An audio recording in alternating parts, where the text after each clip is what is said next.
Assalamualaikum warahmatullahi wabarakatuh. Sampurasun baraya tepang dangu di sarang pidangan dongeng Sundanya. Urang ngadongeng di urang neraskeun hanca dongeng anu katuna kalayan ngabantu jajar carios si Toeng Raja Copet. Ieu dongeng teh karangan Mang nyarira sok sanaos dongeng anu basajan malah mandar janten hiburan. Atuh kabaraya anu satia manco kandongeng Mang di mana waya jana mugia sadayana aya dina kasehatan lahir sintenan batin oge dilancarakeun sagarobina tong hirap dirojong ditaroelan tomoal sukre-sukre. Mangga mitra supados teu nyangkolong ting kana waktos urang sami-sami dangukeun kumaha terasna ieu carita wilujeng ngadangukeun brungah.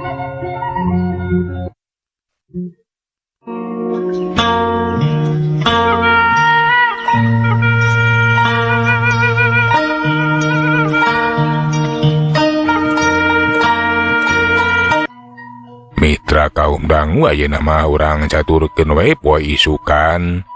Si Toeng teh geus pamitan ka Mangkarta rek indit ka pasar Cikane pikeun nusut tapak lacak si Jagalapati cenah. Tapi memeh indit teh ku Mangkarta teh dihula geula ke cenah ulah sorangan. Mangkarta teh rek ngageroan baturna nyaeta Jang Eman teh. Geula Jang. Mang mah teu mikeun lamun ujang indit sorangan ka pasar Cikane. Kedagoan Mang rek nelpon heula Jang Eman. Nah kumaha kitu Mang? Nah Kang Eman teh digeroan pikeun maturan uing. Nya ngarah Mang teh regreg. Sahenteuna ari aya duaan mah aya batur pakumaha. Jeung deui bisa diajak badami. Nya dina nyangkalak eta si Jagalapati atawa nyanghareupan si Jagalapati. Nya atuh alus ari kitu Mang. Uing mah kumaha Mang bae? Nya kedagoan sakedeung. Cik Mang Eman laju nelpon Jang Eman. Dina telepon dibejakeun lamun harita teh si Toeng teh cenah rek malurus si Jagalapati anu keur ngincer-ngincer. Halo. Wayahna maneh kudu datang ka dieu. Ya, akang teh butuh kubantuan di maneh. Pikeun maturan si Toeng. Pikeun ngungkulan si Jagalapati teh. Kumaha daek? Kamang ke abi kadinya. Teh mah Jang Eman. Atuh ari geus kitu mah si Toeng teh nganunggu kadatangan Jang Eman. Teh kung sila torojol Jang Eman nyampeurkeun ka warung atuh langsung dibagiakeun ku Mangkarta. Tah, sok ayeuna mah ngopi heula lah. Keun sase engke lamun geus teh ngisi ngopi jeung badami jigar arindit nya Mang mangga. Terus serang kuring ge hariwang lamun Jang Toeng sorangan. Sabab bising hareupan teh si Jagalapati anu lanti pisan. Keun lah kuring ge bakal milu mantuan. Nya syukur ari kitu mah. Sahenteuna ari dibaturan ku maneh mah Eman. Akang teh regreg. Lian ti aya batur pakumaha. Maneh kapan geus leuwih pangalaman. Nya jeung deui maneh kapan boga kamera, boga naon. Lamun aya kajadian anu dinyurigakeun, oke kajadian anu teu dipiharep teh. Maneh bisa newak barang bukti. Tah kitu, nya mohon Kang, kuring ge ngarti. Nuhun wae Akang tos tiasa maturan uing. Memang nyanghareupan si Jagalapati teh basa peuting tadi ge hese pisan. Diudag teh ngilas duka ting ka mana? Kawas anu bisa ngaleungit. Kapan kitu pisan keahlianna Jang.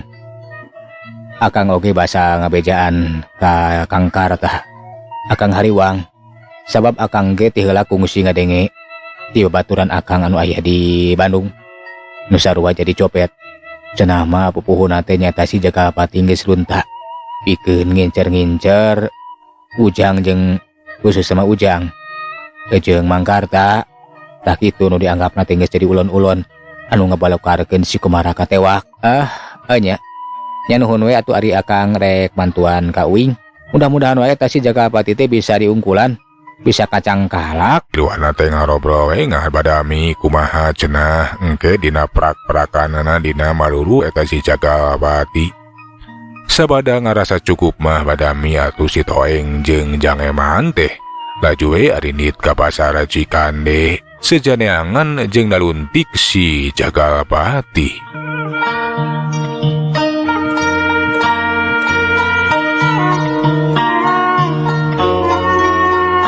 Asa terepi ka sisi pasar ngarandeg pok kadenge Jang Eman teh cacarita. Wayahna Jang ulah gagabah. Ayeuna mah lebih hade urang mapai ka sisi belah ditu tuh. Urang cicing di belah ditu, urang perhatikeun kaayaan ulah rasup ka jero pasar. Nya kumaha akang bae? Banana laju laleumpang ngadeukeutan lawang pasar. Geus kitu mah nyaling keroe wana teh nyara rumput, merhatikeun lamun aya nu asup ka jero pasar teh tangtu we cenah bakal kanyahoan. Pon gitu deui anu kaluar ti jero pasar tangtu bakal katoyan. Sugan aya nu nyurigakeun khusus nama si Jagalpati anu keur di teanganana. Sababada meunang sabaraha cicing di lawang pasar tetela eueuh anu nyurigakeun. Atuh Jang Eman teh ngajakan asup ka jero pasar. Tetela sabada diperhatikeun ku urang duaan.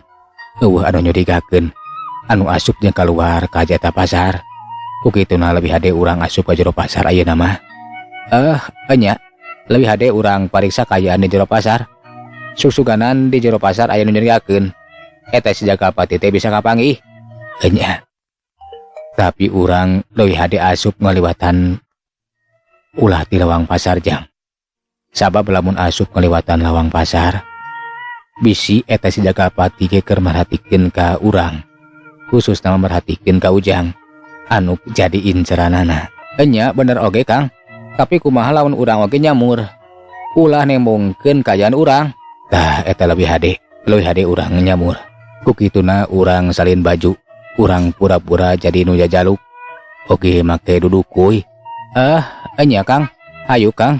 Atuh duanana teh kudagira we disalin baju rek pura-pura jadi nu tukang jajaluk. Malahan mah make dudukuy dilelepkeun ngarah teh kanyahoan beungeutna. Geus disalin baju mah duanana teh arasup we ka jero pasar kawan tuh geus ahapa. Kapan kaayaan di eta pasar? Ku si Toeng teh diubek we. Meunang sakurilingan mah eueuh anu nyurigakeun ngan bae basa ngaliwatan toko emas.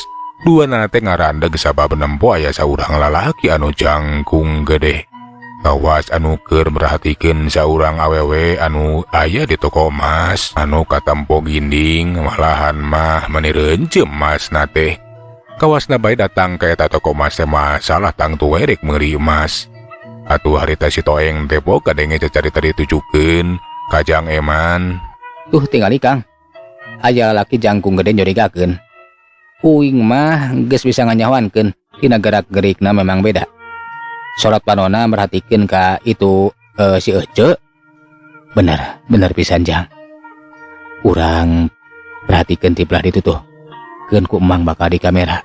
Lamun ngalakukeun tindakan jahat, umat ku Ujang kudu ditindak. Nya keun eta mah bagian uing. Susuganan eta teh si Jagalpati anu keur deteangan ku urang, ari ceuk pangrasa akang mah lain eta Jang. Pangaranan si Jagalpati mah moal nembongkeun diri. Tapi eta jalma jahat teh perlu ku urang diperhatikeun, bisi ngalakukeun tindakan jahat. Duanana teh laju merhatikeun lalaki anu jangkung gede, anu cicing, teu jauh ti toko emas kawas anu neangan waktu jeung kasempetan. Sabada si awewe ninggalkeun eta toko emas, leumpang ngagandeang kawas anu bungaheun pisan lantaran geus meuli emas meureun. Katingali manehna teh suka seuri si lalaki anu jangkung gede anu ti tadi teh jauh ti toko teh manehna teh nuturkeun we. Sedengkeun ari si awewe teh sadar lamun keur dituturkeun ku eta jalma. Barang eta awewe kaluar di pasar, katempo culang cileung kawas keur neangan tukang beca. Sabot keur jongjon nunungguan sugan aya beca anu ngaliwat. Kekanyawan si lalaki jangkung gede teh naonnya geus aya di sagigireun eta awewe bari nodongkeun peso balahati. Kugue tuh si awewe teh reuas nu lain di kieuna. Sokomo barang kadenge ancaman ti eta lalaki, awas Ulah coba-coba geruh sok komo ngalawan. Leuwih hade pasrahkeun eta perhiasan jeung kantong. Lamun hayang salamet sia we soak awakna ngadeg-deg. Manehna teh balaka aya rek nyoara inggis pasti bakal dipateni ku eta jalma jahat. Antuk nama bolonyon-bolonyon wae atuh perhiasan hati dilahanan song dipasrahkeun ka eta jalma jahat. Malah kantong oge dipasrahkeun. Geus kitu mah eta si lalaki cangkung udah teh ngejat ninggalkeun eta tempat-tempatan. Sabada leupas tina cangkreman jalma jahat. Kakara eta awewe teh nyoara tulung-tulungan, tulung cenah tulung. Geus aya nu nodong sakudu jalma nu aya di eta patempatan. Rabu nyalampeurkeun malahan mah tukang beca gepok kadenge tumanya. Naon nyai? Tulung-tulungan. Tulungan abdi. Tulungan abdi mang. Abdi teh bieu teh ditodong. Perhiasan abdi dicokot ku jalma jahat. Leuh. Jadi nyai teh korban jalma jahat nu nodongnya. Ka mana lumbatna nyai? Kapali di itu mang. Teteh lah ya awewe teh geus ka nu nodong. Ayo teangan euy jalma jahatna euy. Baturna ngajakan ngudag eta jalma jahat. Atuh pating beretek we kagidulkeun rek maluruh eta jalma jahat. Sidengkeun jalma jahat anu tadi geus nodong si awewe nu geus hasi ngajalankeun pagaweanana. Manehna teh kebat ninggalkeun eta pasar. Tapi sanyana mah aya nu ngudagna teh jalian ti si Toeng. Nu ti tadi ge geus merhatikeun basa tepi ka tempat anu rada hanggang tur sepi. Jerelat gajeleng si Toeng tinggal hadang halangan jalan. Puguh we eta si lalaki jalma jahat teh manehna teh reuwas. Tetela geuning cenah aya nu ngudag. Saha sia teh heuh? Kumaha ninga hadang halangan jalan deuleuh.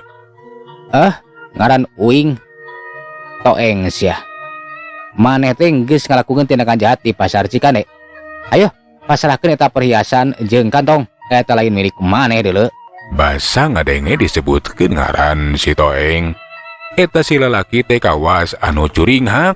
Kawas anu geus apaleun jeung wawuheun kana eta ngaran.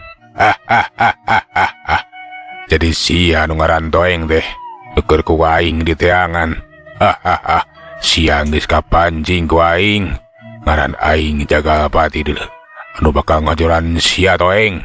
Sabab sia geus kuawani ngajebloskeun babaturan aing si Komara deuleuh. Aing datang pikeun perhitungan. Pikeun ngocoran maneh. Pon kitu disikar eta. Sia keluar oge. Sababaraha lilaku aing di teteangan deui di pasar. Tapi tetela sia teh eueuh ku aing dipancing kieu mah. Geuningan keluar oge beuri teh. Jadi maneh teh si Jagalpati. Kabeneran atuh. Uing ge kerenangan maneh deuleuh. Kapaksa aing teu demitan. Sabtet teh lah sia teh nyomput oge sia. Ayeuna waktuna. Poe ayeuna, poe anu panungtungan. Sia bakal kojor di leungeun aing si Jagalpati sia. Toeng. Tapi memeh maneh kojor. Bejakeun di mana si Karta. Ngerasa kalian ku aing bakal dikojoran. Ulah sangeunahna sia. Sing hareupan lah Uing. Maneh mah mampu bikin hareupan Uing deuleuh. Sok sia anu cenah maneh kasohor hebat teh.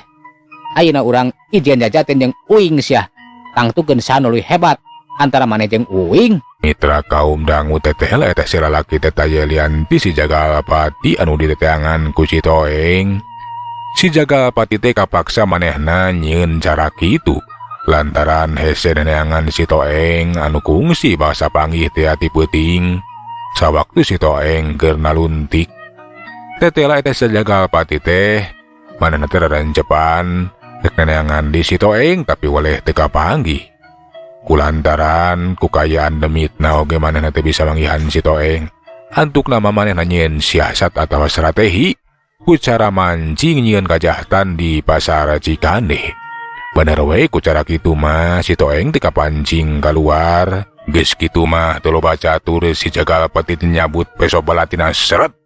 Peso balati teh dicabut katinggaling kurilap katojok ku cahaya panon poe.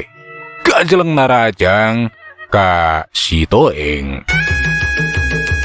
Corelat gajeleng. Dina gerakan anu memang kawilang cepet. Si Jagalapati geus nyorocoskeun beso balatina kana beuteung si Toeng. Manehna miharep ku gasageprakan ge si Toeng teh bisa rubuh kawantung geus pura badil beuteungna teh kabeunangan ku beso balati anu kacida-seukeutna. Tapi si Toeng muridna Bah Wirahanda lain ge si Toeng atuh eleh nepikeun kabobor karahajuan ku sageprakan mah. Basa peso balati nyorotos kana beuting si Toeng kentak ngiwarekeun awakna. Plos. Peso balati teh nyamos ukur ngakan tempat kosong. Heak beureub si Toeng kiwari mangaheumbat males narajang. Rek meupeuh kana puhu ceulih. Tapi si Jagalapati ge lain jago biasa manehna teh kentak ngelok. Plos samaran beureub si Toeng teh nyamos. Bari jeung nyabetkeun di peso balatina rek nyabet kiwari mah kana leungeun si Toeng. Tapi si Toeng gerakana memang lebih cepat batan musuh. Nyaho-nyaho kiwari manehna lian ti bisa nyingkahan panarajang sabatan balati. Manehna ge bisa ngasupkeun panarajang syukuran teh bisa ngarampid atawa nengkas kuda-kuda si Jagalapati sabataya atuh si Jagalapati nabikeun kangge kaburu lawu. Ngan baik kentak ngakurinjal udang bari ngakorelengkeun awakna. Celegedeg nangtung bari henteu seukeut ka si Toeng. Teteh lah sia teh boga kabugug oge Toeng. Tapi ulah waka gede hati. Saal si aduh hareupan jeung aing si Jagalapati teu can kungsi teteh rade jajaten deul. Poe ayeuna sia bakal kojor. Rasakeun. Hayo urang teruskeun ieu tarung deul. Ceuk si Jagalapati bari ngagaceleng maju dina rajang. Kiwari mah peso balatina teh dipubat babi tina gerakan nu memang cepet jeung bayangan. Lamun seuk jago biasa mah geus kawalahan sabab gerakan si Jagalapati teh memang ngandalekeun kacepetan gerak. Tapi si Toeng bisa nyinggahan sakur panarajang si Jagalapati gerakan teh munggu leuwih cepet. Dua belacat palicat lir monyet anu uclang acalang we malahan masa kapeung kawas kalangkang. Antuk nama si Jagalapati teh atuh ukur ngakan tempat kosong wis balatina teh nyamos. Malahan mah ti kanyahoan. Suku si Toeng bisa najong leungeun anu keur nyaka balati yuk plak celeng balati teh majeleng. Bari jeung si Toeng nyusu tepus panarajang. Beureupna anu pul teh ngahanca kana cukang irung si Jagalapati gebro bangkieung. Si Jagalapati ngabangkieung bari nyekelan irungna. Kurang ajar. Tapi si Jagalapati ge lain jago hata-hata. Marubuh ku sakitu. Manehna males narajang, manehna teh ngiwari betakeun leungeun anu geus nyekel balati. Tapi gerakanna munggu ngabahayakeun. Beureupna anu puleut ngahiup pangbaraan rek ngahanca kana careham. Tapi ku si Toeng teh manehna ditakis nggunakeun kekuatan dengan kencang. Tetela tanaga si Toeng teu leuwih pedas batan eta si Jagalapati. Daya tawe si Jagalapati nepikeun ka ngajarek-jek. Ukur sakitu sia kemampuan maneh teh Jagalapati. Sok kapan rek maehan uing deuleu. Bisana maneh mah ukur ngabonghan unggul deuleu. Teteh lai tarung ijen jajaten patutunggalan bari jeung kieu mah sia langsung. Teteh lah udah naonan sia. Dengekeun ku sia Toeng. Maneh ulah hanjaka deuleu. Gancang geura sambat inung bapak. Geura tungkul kana cukut deuleu. Geura tangga ka sadapan. Rasakeun sia Toeng. Ceuk si Jagalapati bari teu kanyahoan nyambut balati nyaho-nyaho pating balesat pating cariut aya sababaraha balati anu rek ngajojo kana awak si Toeng. Tapi si Toeng barang ningali balati anu pating cariut teh teu geumpeur atawa keung, malahan ngesakilat eta balati teh ditewak kep beunang ditewak. Puguh we atuh eta si Jagalapati teh manehna teh ngaranjuk kaget sabab teh si Toeng teh bisa newak balati anu sakitu pohara cepetna.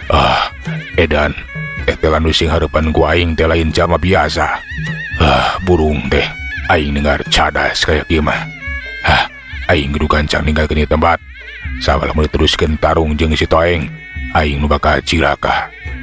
Kitu cenah cek si Jagalapati teh maneh nangtukeun sikepna bakal sagancangna kaburu nyingkahan ngejat di bakalangan. Tapi si Toeng teh cecingeun barang ningali musuhna rek ngejat. Barang ningali musuhna rek lumpat balati anu geus dicekal teh langsung alungkeun balasat. Atuh eta balati dikeuna pisan kana suku si Jagalapati cerab. Syah reka mana mau bisa lompat deuleu. Antuk nama eta si Jagalapati teh bruwena labuh teu bisa neruskeun di lumbatna, teu bisa kabur. Ari kitu nama kabeunangan ku balatina sorangan sanjata makan duan. Keur mah balatina teh aya racunan atuh eta wisana teh atawa racun teh nyaliara kana awakna. Tapi untung we eta si Jagalapati teh boga panawa racuna tina pikeun ka cilaka. Si Toeng nyamperkeun ngadeuketan bareng jeung eta loba jalma nu pating gorowok pating corowok. Itu cenah jalma jahatna tewak-tewak. Atuh jalma teh ngaronob ka si eta Jagalapati. Barang rek disariksa di halangan ku si Toeng. Ieu jalma teh jalma jahatna teh ayo gabugan tewak. Nya bener pisan ieu pisan ciri-cirina teh cek kumaha ceuk si awe tadi. Hep ulah main hakim sorangan. Keun dan kage nu berwajib bakal datang pikeun nyangkalak ieu jalma jahatna. Ayeun mah nu penting geus kacangkal ku uing. Ngadenge kitu atuh nu ngarudag teh merhatikeun ka si Toeng barang ditelek-telek teh lah geuning eta teh si Toeng. Sarerea teh manehna kaget. Teh lah geuning si Toeng teh nyamur jadi tukang jajaluk anu geus hasil nyangkalak eta jalma jahat. Aya geuning teh Jang Toeng. Alah syukur Jang. Nya ujang geus bisa nyangkalak eta jalma jahat. Nyamang. Tadi ku uing geus diperhatikeun. Ieu jalma jahat teh basa keur di toko emas keneh. Teh geuning ngalakukeun kajahatan. Ieu jalma teh taya lenti si Jagalapati masih komplotan si Komara mang. Ay jadi ieu teh masih baladna si Komara. Ya, nek naon atuh datang ka ieu pasar nyieun kajahatan. Nyieun kajahatan sote sanya nama pikeun mancing uing jeung Mang Karta. Tapi keun ayeuna da geus kacangkalak geus katewak, tinggal nungguan nu berwajib nyata polisi sakedeung deui bakal datang. Sabab ku Kang Eman geus di bejaan. Celengkeung kadenge sora Jang Eman. Nya ku kuring polisi geus di bejaan. Malahan mah bukti oge geus aya di ieu kamera. Sakeureung deui bakal nyangkalak ieu si Jagalapati. Bener weh, tekung sila polisi datang kalabah dinya. Atuh gancang na carita si Jagalapati ti diborogol we terus dibawa ditaekeun kana mobil polisi. Si Toeng Jang Eman jeung si awewe anu geus jadi korban oge diajakan ka kantor pikeun jadi saksi oge mereka terangan.